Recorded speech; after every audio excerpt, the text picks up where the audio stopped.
It's been a while since we last played Poppy Playtime. A few weeks, it wasn't that long ago. Last time we played Chapter 2, so I suppose we could use a small refresher to remember what happened.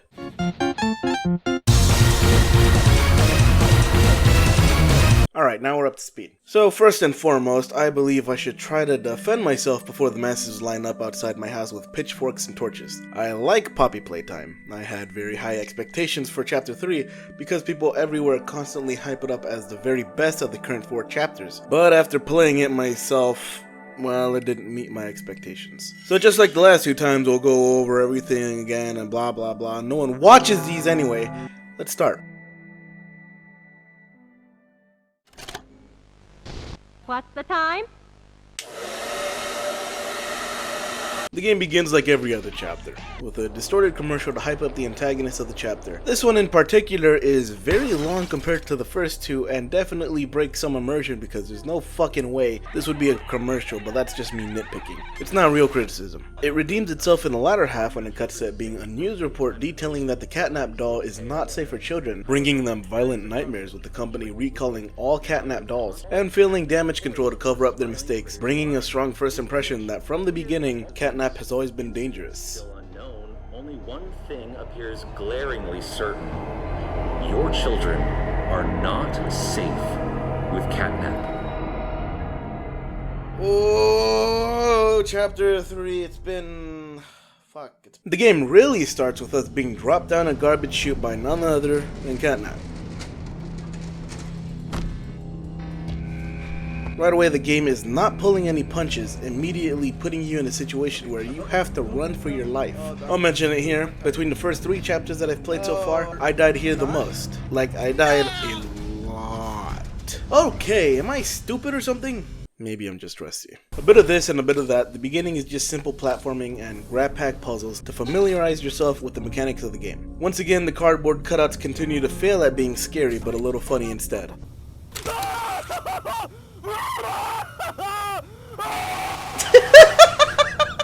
A little forward is a ringing phone, and because we're in a horror game, obviously it's meant for us. Oh, for like amnesia.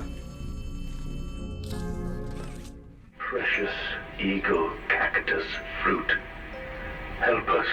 To speed things up a bit, the voice on the other side of the phone is someone named Ollie, who sounds like a young boy. Like Poppy, he's interested in helping us, but needs our help first with a mission that he won't tell us just yet. And that the next region we're heading to is the Playcare Center, which is where Catnap resides, so a confrontation with him is inevitable. So how the hell did we meet him already? So with that done, I'll have this pros and cons list here to detail things I enjoy about this chapter and things I don't. Con 1 is small but present throughout the entire chapter, and that is this weird puzzle mechanic. You twist it to angle where the laser will point to activate a charge, but I wholeheartedly think it's a weird puzzle mechanic for the sake of adding a new one. We already have the electricity poles we circle around. This is just the same thing but with added steps to it. Especially since later down the line there'll be like 4 in a row to try and create a puzzle with it. It's gone to me, and if you disagree with me, you're wrong because I'm always right. Here's another screaming cutout. Entering this tram here, something that is present in this game is that we'll cut the fade to black transitions pretty often. Chapter 1 was short, so it makes sense it didn't have any, but as far as I can tell, Chapter 2 had none of that either. So I can really only say this happens because of the scale of the game this time around, because as you'll see, Jesus Christ, how big is this area? This place is a lot bigger than previous chapters. I debated on this, but this is where another con comes in. This is a factory and naturally it's gigantic, and so most areas make sense, but a tram leading to a massive cavern with a giant suspended metal playcare inside feels pretty immersion breaking. Sorry Poppy Playtime, but you messed up with the Bam Bam mistake. There's also a Ludwig yapping about Playcare, but who cares. Off the tram, Ollie has us head under the statue where we get a key from him to enter the main power station for Playcare. While we're here, I'll mention that quite frankly, I'm not a big fan of the area. It's a new environment and does its job well of being a center for children who lived here, but quite frankly, there's nothing here for me to really care about or feel drawn to, since it's a big open space that only acts as a hub before entering the other buildings here that will actually have things inside. Yes, I'm a hater. Sorry, but it's in my blood. Inside the main power room, the machine is drawing its power from something called the red smoke, and all of it is being drawn to the right side. So the objective of the chapter is to put it to the left instead. And here we get to add our first pro in the game, the purple glove. It's simple. Use it to smack the purple hand pads on the floor, and the closer you are to it, the higher burst of area you get from it. The primary use is to jump higher to out of reach platforms or close large gaps. It's simple and fun. With a new hand and still keeping the last one, we can swap between our hands to whichever is required. I'll add this as another pro because the last 2 chapters either left you with 2 normal hands or removed one to give you a new one. So it's a nice change of pace to keep the hands to not limit whatever puzzles are required by them. Unfortunately, this will bite you in the ass later, but we'll get there when we get there. Unsurprisingly, once all the puzzles in the room are done, you're cut off from finishing anything. Oh, fucking frames! So back to the play care. With the power cut, the entire play care area, which was bright with light, is now dim and surprisingly scary to walk around. If I get lost, I get lost. What the fuck just happened? Even if there was nothing that could get to you, I still felt worried about something or anything that could sneak up on me. New key to enter a new house. With this, we enter the first and, unfortunately, my least favorite section of the game. Home Sweet Home. Now I'll say this, the beginning isn't bad and offers a really good way to tell you more of the story, specifically of us, the main character. Inside the gas, it's clear we're hallucinating because we lose our grab pack and the door behind us vanishes. The environment as well is completely changed to long hallways and stairs that keep moving us downward more and more. The more we move on, the more we hear of radios and the news they give us. The first one being a dead body of a boy found in Elliot Ludwig's home with missing body parts. With the next one being a response from Playtime Co. dismissing the entire case that Ludwig had no part in the boy's death. And with the last radio message showcasing that the odds are against Playtime Co. because of Ludwig's weird, strange, and irrational behavior. Now throughout this entire time walking around, the game makes plenty of attempts to scare you. Attempts that indeed do work, like when you answer the phone here. Hello. You need to run.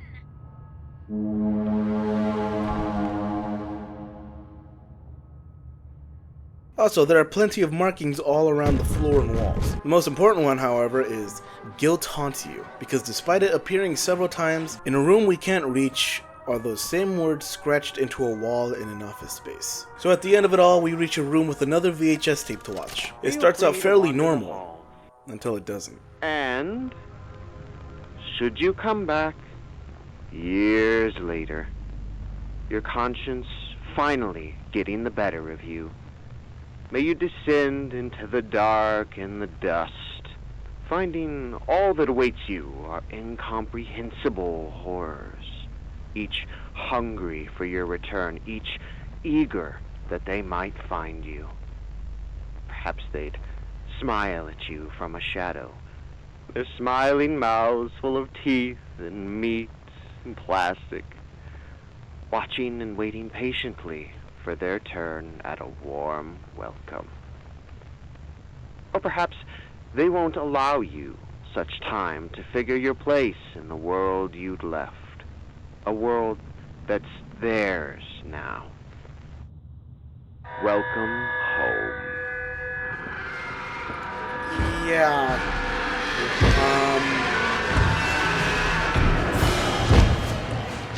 I still can't run. I still can't run!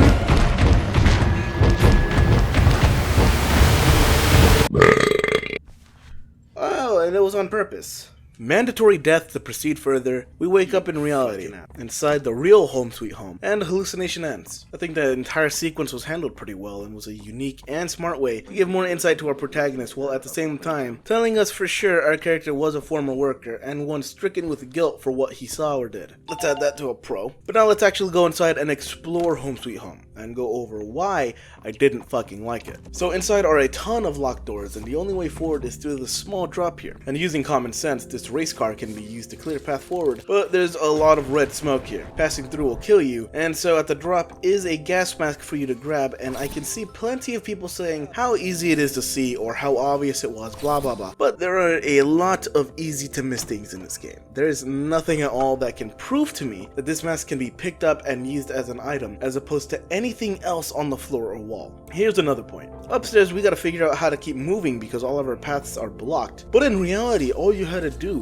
was use the hand on a drawer blocking another room. And do not get me started on how often horror games use tiny objects in your path as an excuse to place a barrier to deter you from moving forward, but somehow this item, which would normally never move at all, can be moved. There's never a way to know how or when items or objects are treated with different physics. Point 3, the game for the most part has collision with your hands for most barriers. Keyword, most. 99% of the game, your hand will never fit through small gaps in a wall, and that's fine on its own. What makes it very frustrating is that because of that mechanic, you don't think too hard on trying that when you need to. So unfortunately for me, about 10 minutes got wasted because to keep moving forward on the puzzle here was to do something the game actively keeps you from acting on. The rest of the house is just a very long and tedious puzzle of managing power and blah blah blah. It was just really fucking boring and annoying to run with.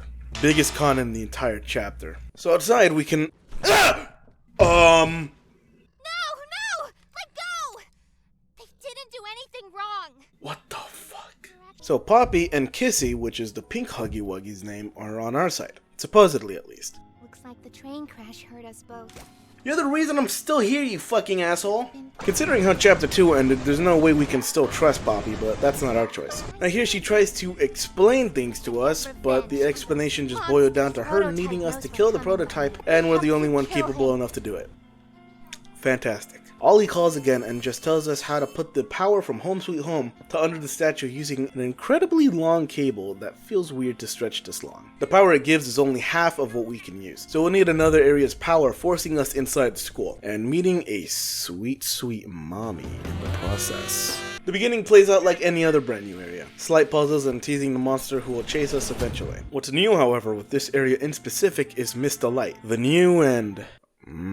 antagonist of the area. She speaks to us on the intercom and confirms that we are indeed a former employee for Playtime Co. Remember, you used to work here. How are you? Alive. And warns us to leave or else things will get very bad.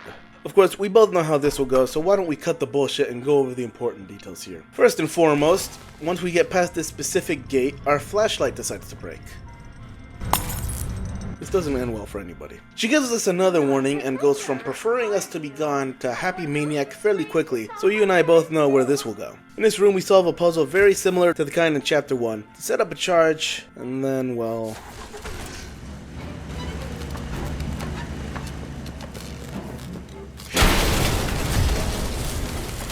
hello, goodbye, where do I put this?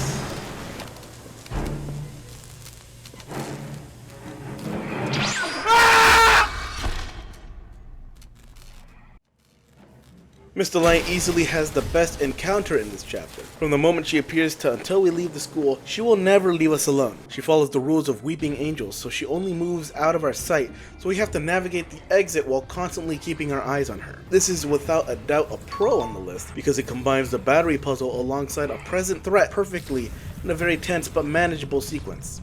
Damn, she does have all that. The ending of it is without a doubt the perfect way to end this chase, having to enter 3 different rooms and managing batteries along all of them, and to have to constantly work around her to even have a chance of escape. It's worth noting you're just as fast as her when sprinting, I think, so running away with some distance between you two is safer than you think.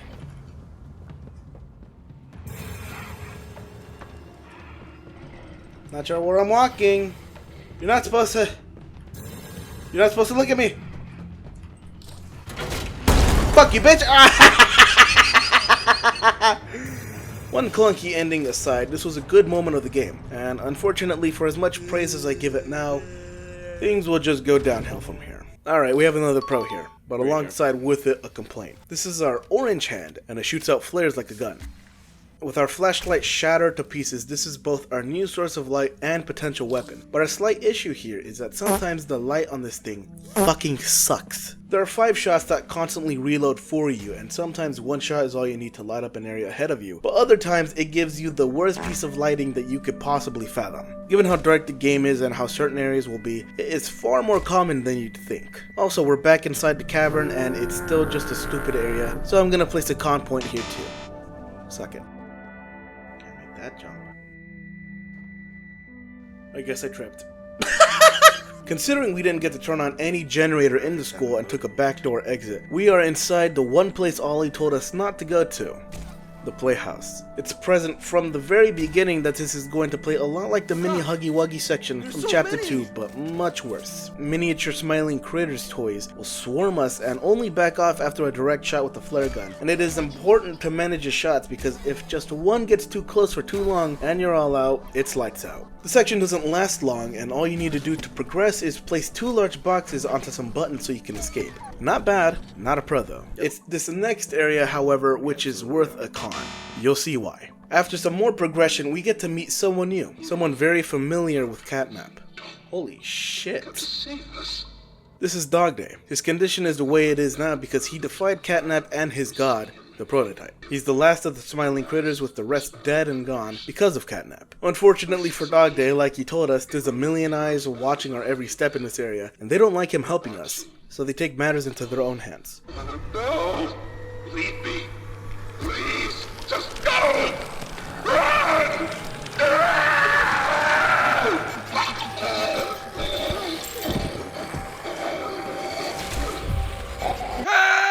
Now begins what I can confidently call the worst chase in the game. Why is it so bad, you may ask? Well, my dear viewer who asked me this question, it is because the devs made the very big mistake of essentially using the Garten of Banban formula of an extremely forced route. What do I mean by this, you may ask? Well, besides a beginning that had me looking up a guide to see where the hell we go first, all the chases in the game that weren't involved with a puzzle like Mistlight were all fairly straightforward. Run, change directions if your current path is blocked, and any entrance or exit you see is typically where you'd go. That is not the case here, because the way the chase ends is very, for lack of a better word, dumb as fuck.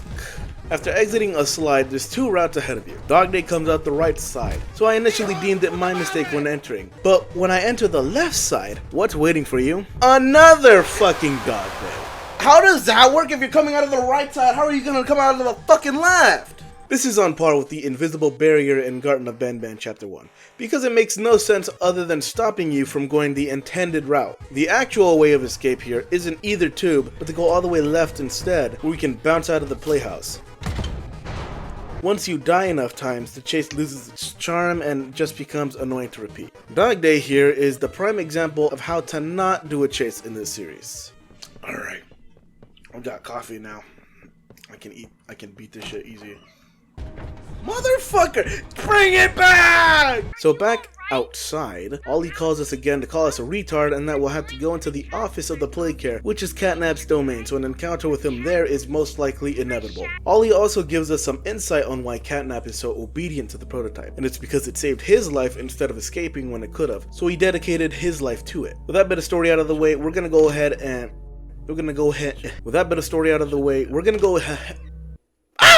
that bit of story out of the way, we're gonna go ahead inside the office space, and when there's no background music playing, this place does feel a little bit tense. All these words kept ringing in my head about how every shadow is a hiding spot for Catnap, who loves to hunt, so any area felt like he could jump out at me. This goes away, however, when we're inside a puzzle room covered in red smoke, and I absolutely fucking hate wearing the mask in the smoke because I can't see anything. This puzzle took me 5 real minutes because I genuinely could not see a thing.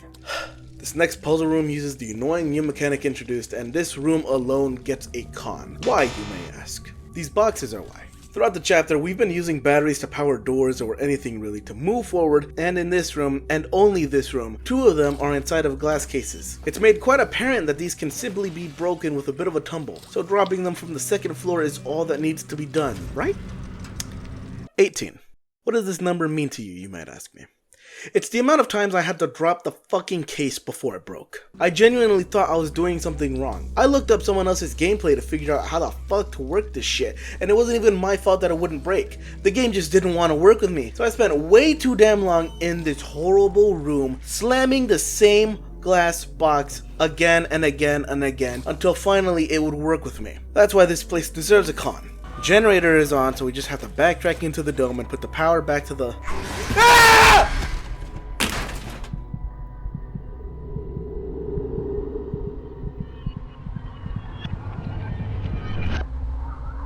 Falling asleep inside Catnap's gas gives violent nightmares. Our nightmare this time is a montage of different memories from our past. We see what our character likely saw or did in the past, shadowy figures of the children from the play care, and regret and guilt manifesting in physical form in front of us until the final nightmare appears, which foreshadows the ending of this chapter.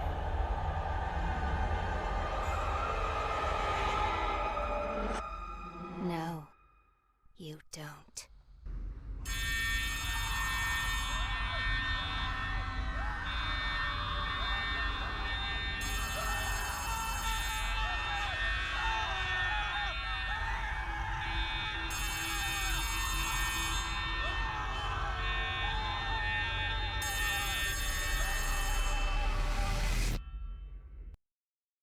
Waking up from a phone call, it isn't Ollie on the other end, but Catnap and a very disappointing voice.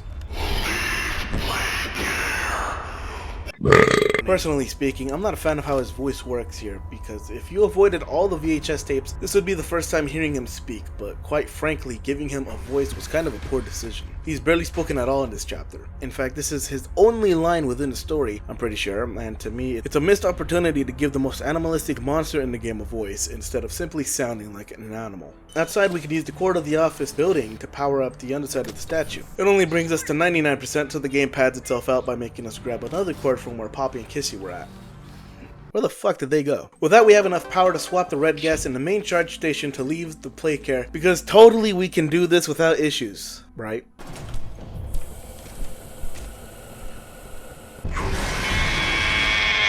Now we enter the finale, the confrontation with Catnap. You might notice his design is a little inconsistent when we're in the room with him. If I had to make a guess, it's because of the red smoke causing us to hallucinate his appearance to change, even though it's supposed to knock us out or something, but let's ignore that. Here's where we have our last stand against Catnap. The batteries here are going to help us keep him away, and unfortunately, despite this being a well thought out way of being a boss fight, I don't like it. We have batteries here to activate defenses to keep Catnap away, and some require more effort to reach or overall need a battery to activate, and as time passes by, you'll have to manage your batteries until you're all out. X's. That sounds like a really cool boss mechanic. What's the issue with this? Well, you see, my dear viewer, there's a problem here. It's a very, very slight problem. Remember long ago when I mentioned the mechanic of being able to swap hands to whichever fits your current use? During this fight, you'll use all three. The flare gun to detect which Catnap is real, the purple hand to leap into the hard-to-reach room, and the green hand to activate the traps in the first place. The issue comes from the time it takes to swap hands, taking way too much time, causing me to die alive. Also, sometimes he'll come from the roof, and when he did, I genuinely had no fucking clue what I was supposed to do. Apparently, you just grab the hatch part here and shut it. Either I'm a moron or the game should have at least mentioned it once. I'll take partial blame for it. I still don't like it very much. It's a new take on ending the chapter instead of another chase that results in whatever hunting you down dying, but it's not really that great or fun since the pacing for everything is slow. From the slow hand swapping to Catnap very slowly walking towards us, I cannot bring myself to like this. So my dear viewer, I add a con to this. If not for the gameplay, then for the really dumb way we defeat him with a Kamehameha blast. What the fuck? Am I just gonna Kamehameha his ass?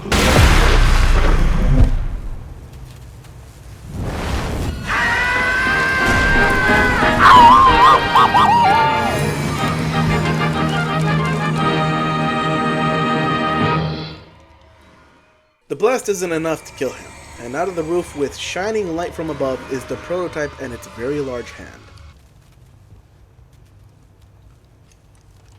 Is he gonna? Yep, he's gonna do that.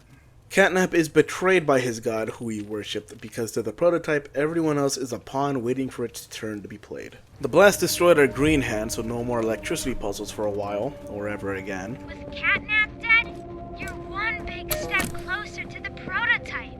Ollie, I know you're the prototype, you're not being fucking slick. We can move the power finally to the left side and proceed forward for once, and inside this hatch room is Poppy and Kissy. Good, you're here. I appreciate the help that they gave us. With that aside, the game's biggest pro so far is shown to us on a VHS tape. Poppy showing us the Hour of Joy. An hour-long massacre of every person, guilty, innocent, or children. All the toys were involved with it, and it was all orchestrated by the prototype, and this is why Poppy wants us to kill him. Of course, there are some holes in this that we still don't know a lot about, but ambiguity creates interest. So going down the lift with Poppy and not Kissy for some reason, the game ends.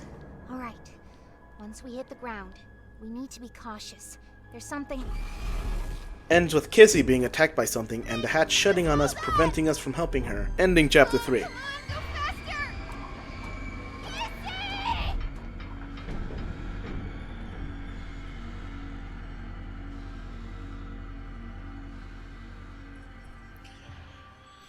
Kissy! And that's chapter 3. Wow, I feel very disappointed.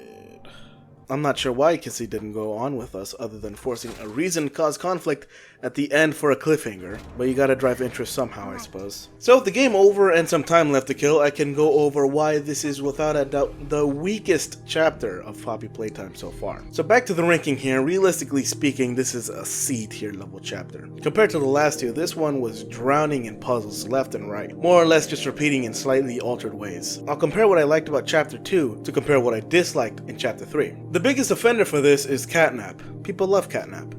I mean, he's a big cat, what's not to love here? Well, it's simple. Between chapters 1, 2, and 3, Catnap is a very weak main antagonist. Chapter 1, Huggy Wuggy is the literal face of the franchise and first toy we see. From the moment we see him and the moment he disappears to the very first chase of the game, he's very impactful and continues to be impactful. Chapter 2, Mommy Longlegs is our main antagonist, and so far she's my favorite one because her presence is felt throughout the entire chapter, orchestrating every event we go through, while also having a great personality. Meanwhile, Catnap is seen a few times around the entire game, but he's always just seen off in the distance. He's capable of speech, but talks to us just once, while the rest of the characters have to tell us that he's a super scary guy and hype him up for us, while his overall presence in the game is kept to a minimum. Next, I wasn't a fan of the direction this chapter went with. All of chapter 3 is mainly a long puzzle. Solve the puzzle in the house, solve the puzzles in the school, and solve the puzzles to the generators. What made chapter 2 far more fun for me is that the game had puzzles aplenty, but branched out further than just that. Specifically with the 3 challenges MLM forced us to go through, like the color challenge, mini huggies, and freeze tag with the giant caterpillar. Most I can really think of for chapter 3 doing anything similar is the chase with Miss Delight and shooting away the mini critters. Next on the list here is that for the most part, chapter 3 is kind of